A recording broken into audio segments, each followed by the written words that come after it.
Welcome to ShawTALK, and I'm excited to bring to you today both a Youth Spotlight and a Healing Hearts guest.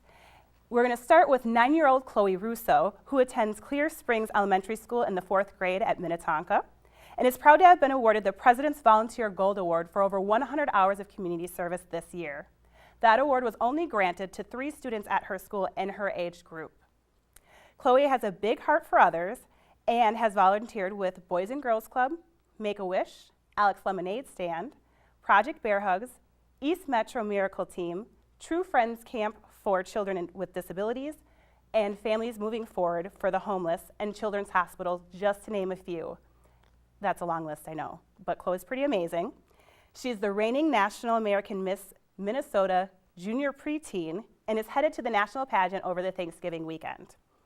She loves to dance, sing, and she has a green belt in Kung Fu, and enjoys, of course, playing Barbies and playing pretend with her friends.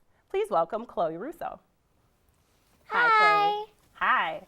So I just have to say this. You did say you're a little nervous. Do you feel better now that we started? Yes, I feel calmed down. Wonderful. I'm probably more nervous than you are.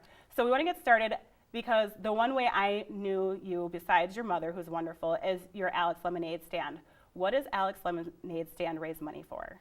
Alex Lemonade Stand is it's a lemonade stand, and this girl named Alex, she was 3 when she got cancer, and she decided not just to help her get a cure, to help others that has gone through what she's gotten through, to help raise money to get a cure. And so I saw the video, and she died when she was 7 because of cancer. Sad. And I know it's really sad. And I saw the video, so I decided maybe I should hold a lemonade stand in her place to find a cure for people with cancer and finally get a cure for them. Well, that's wonderful. And how much money have you raised with your lemonade stand? Over $4,000 over the past 4 years I've done it. And so that averages about $1,000 a year you've raised on your own. It's pretty fun. Now, I don't know about you guys, but the average lemonade stand's usually a rickety little table and some plastic cups. But Chloe, you're really lucky. You have one of the most outstanding lemonade stands I've ever seen. Who built your lemonade stand? My dad helped me with the building, and I helped paint, and he helped doing the construction part.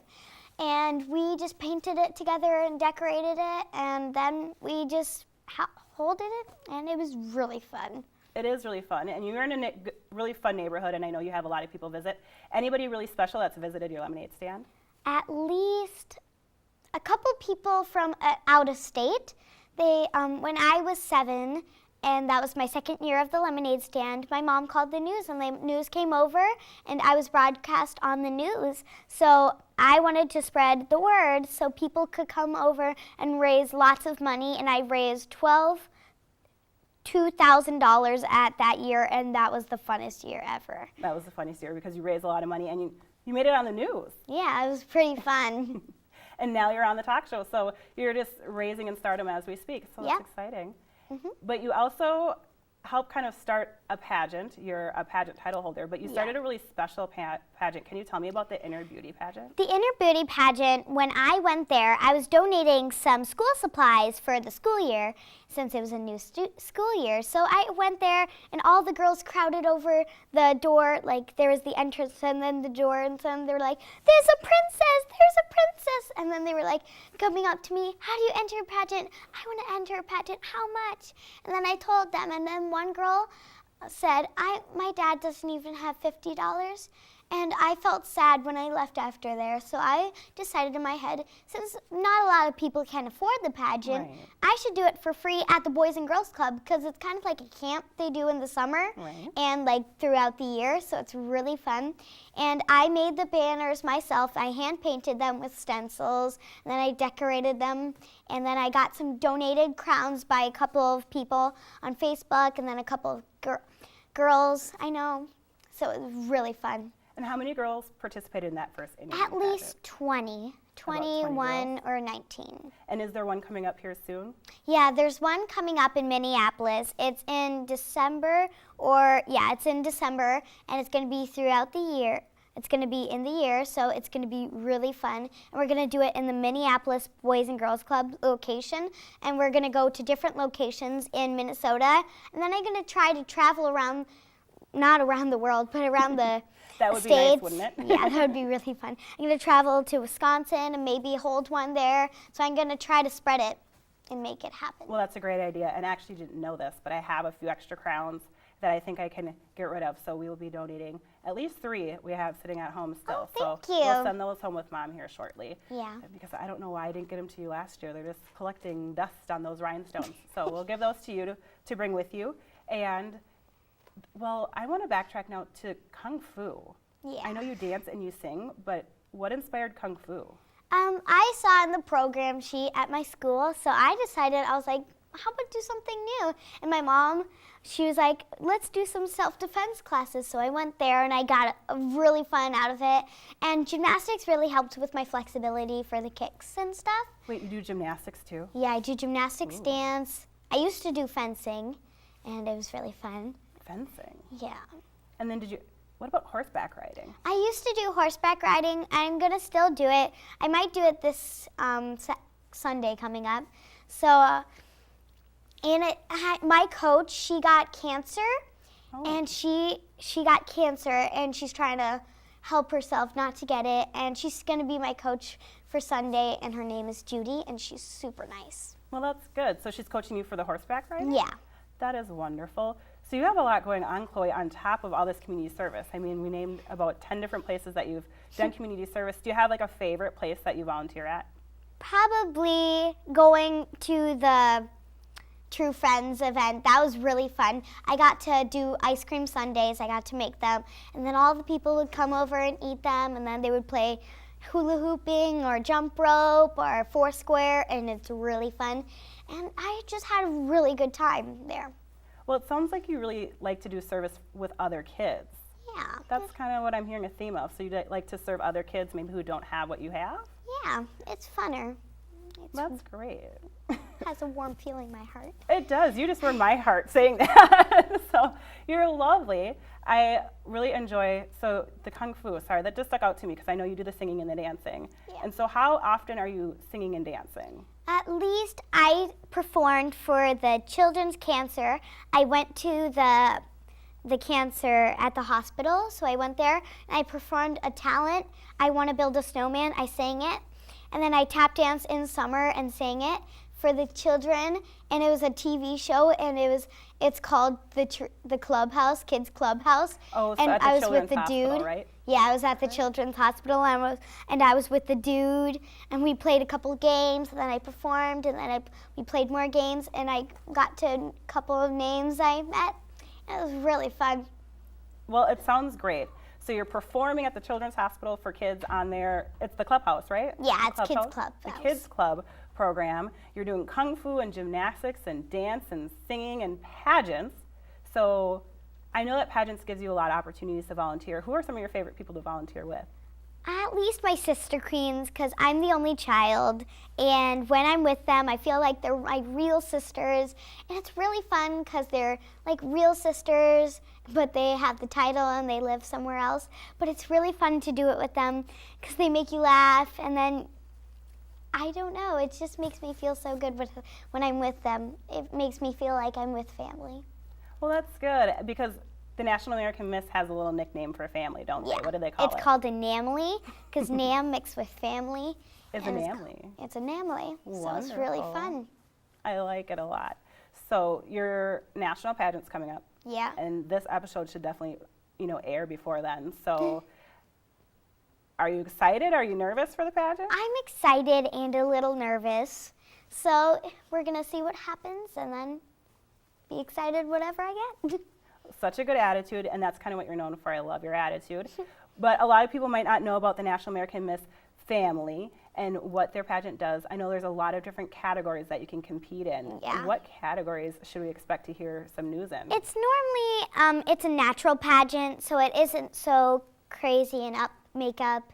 It's more of a natural, it's kind of like the inner beauty pageant I held. They're not looking for your beauty and poise. They are looking for poise and beauty, but they're not just looking for that. They're looking for how good you are in your community, what you'll do with the title. So they're not just looking for like beauty, they're looking for your inner beauty. Which is great because girls under the age of 12 and 13 don't really necessarily always need makeup or all the glitz and glam. So I like that you're still pursuing that pageant system. But are you doing like talent and speech and modeling? I just know that you really do good in some of those categories. A couple, there's gown, and then there's casual modeling. You get to wear any outfit you feel good in, and then you get to model it. And then there's talent. You get to do anything. Like anything, tap dancing, cartwheel, gymnastics, kung fu, anything you feel good about yourself in. And then you also get to do actress. So they give you you get to pick your favorite sentences out of all of them. There's different categories. And then you get to say it, and that's actress, and then they would judge you how good you acted it. And then there's spokesperson. Like you get to do, like if you were president for a day, or what would you do in your community service? What's your favorite community service? What would you do with the title? Why should you enter a pageant? So there's different categories for spokesperson. And then there's intro. So you get to say a couple names. And then there's interview. So they ask you a couple of questions like you're doing right now. Right. I don't think you're going to struggle with that at all. I think you have a little up on the competition in the interview category. So have you picked what you're going to do for talent? I'm going to sing and tap dance in summer. And I am going to wear a cute little Olaf outfit. And it's going to be really fun when I do it.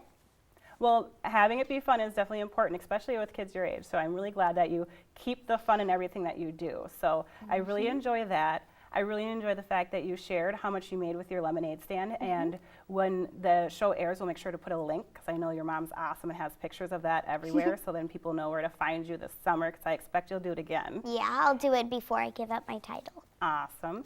And then everybody can look to follow you. I know you have a Facebook page, right? Yes, I do. And they can come check you out and see all the different events that you're at and support you and, cheer you on at nationals, because of course we always want to support young people doing great things in our community, which is why you're our Youth Spotlight today. So thank you, Chloe, for your time. We really appreciate having you.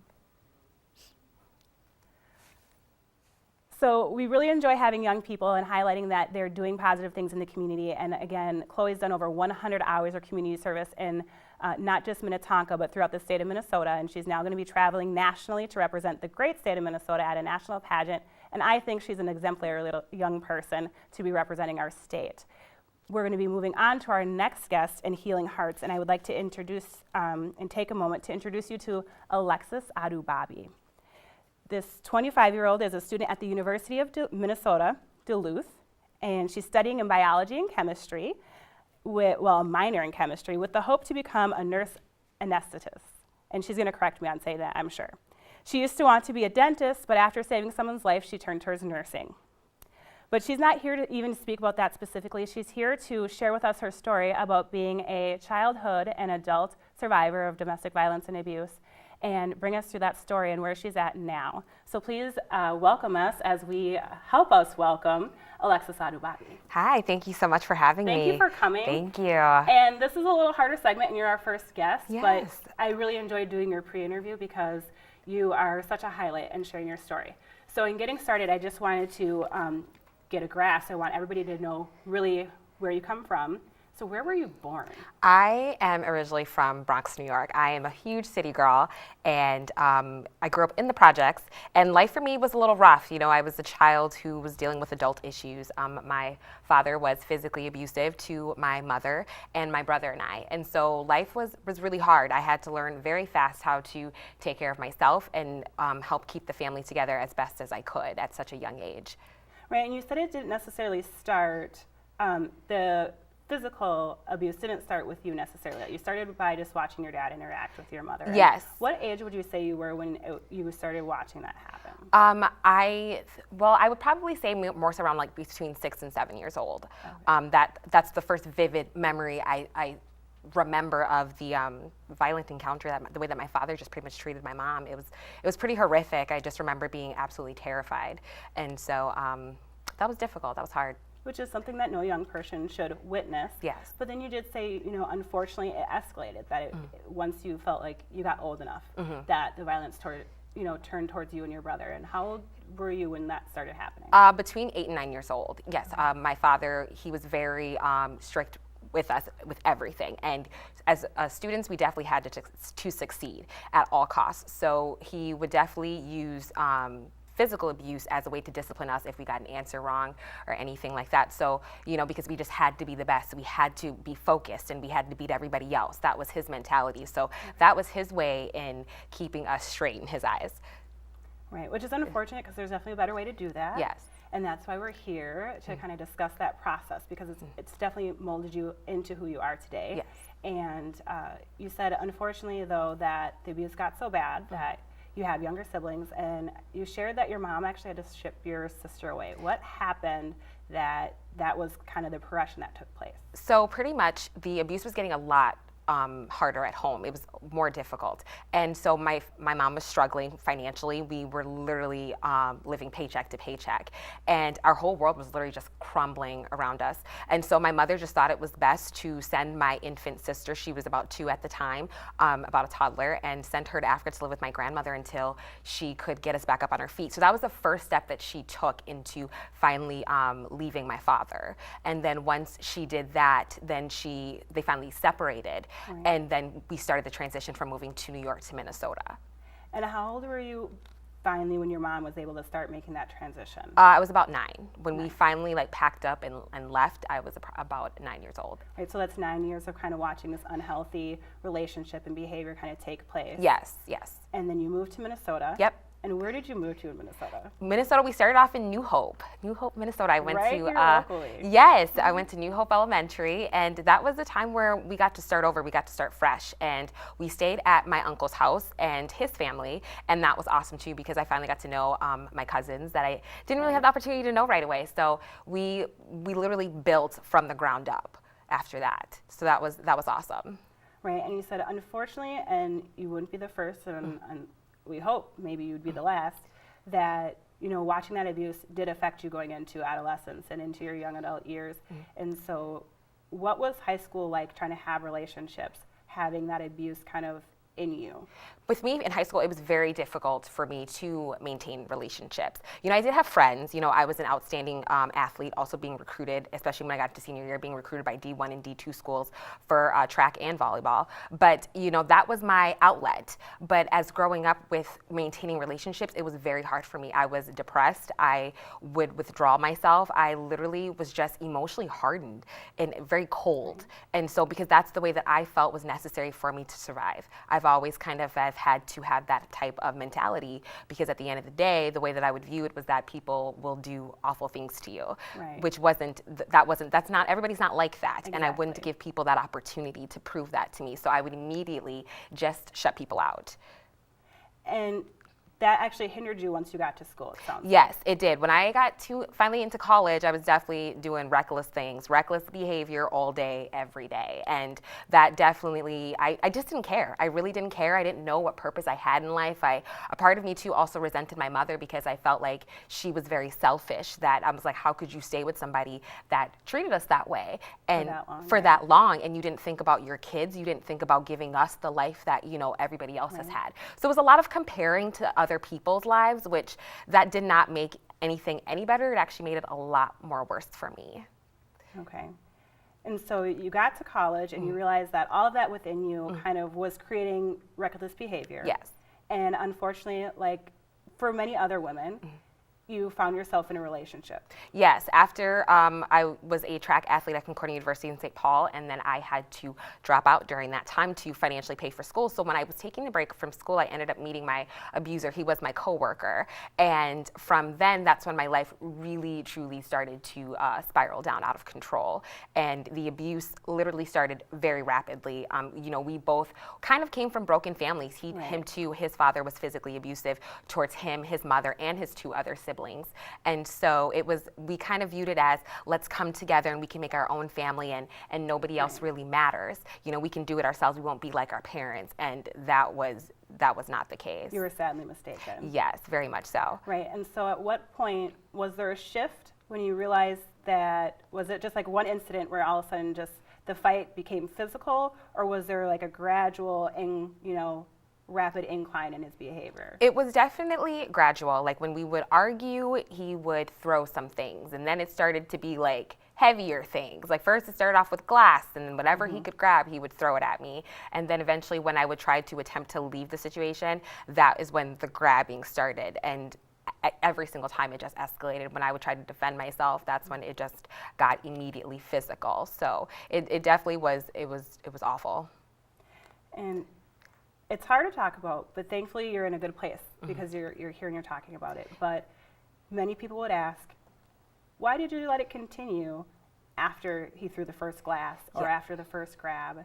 And you really, were able to share that because you had that empathy, that shared experience of abuse. You really kind of, was that a way for you to excuse what was happening? Was that a reason or fuel why you kept giving him more chances? Yeah, that's the most common question I get a lot. And people always ask, why did you stay? And, it's not like he was holding me financially. I literally had the option to leave whenever I could. I think for me, just given my background, I considered that the norm. And also, too, I did not know my self-worth. I didn't have any self-esteem. I would literally wake up every single day and look in the mirror, and I strongly disliked what I saw.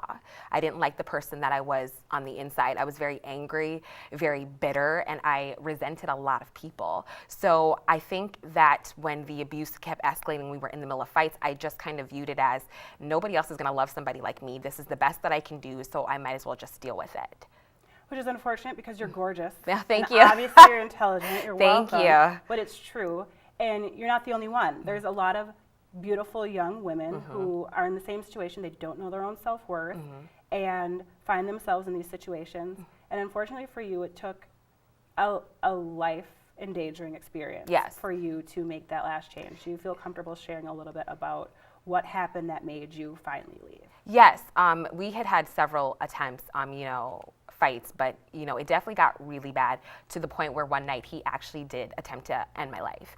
And so I definitely called the police, and charges were filed, and we went to court and the whole spiel, but I still decided to still go back, even despite the fact that the no contact order was in place and everything.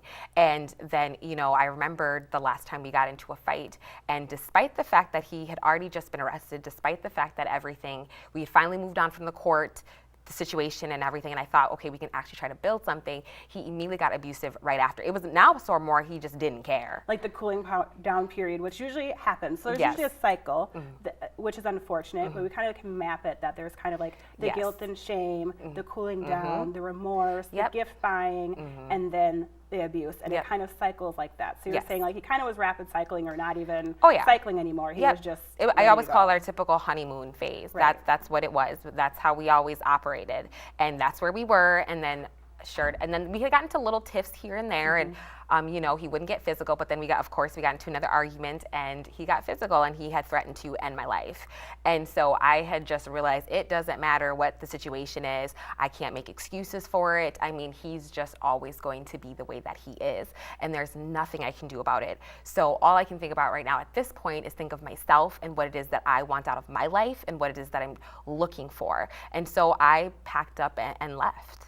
And where did you have to go to finally escape that cycle and to get the help that you needed? When I first originally checked into a women's shelter. I didn't really want to go home.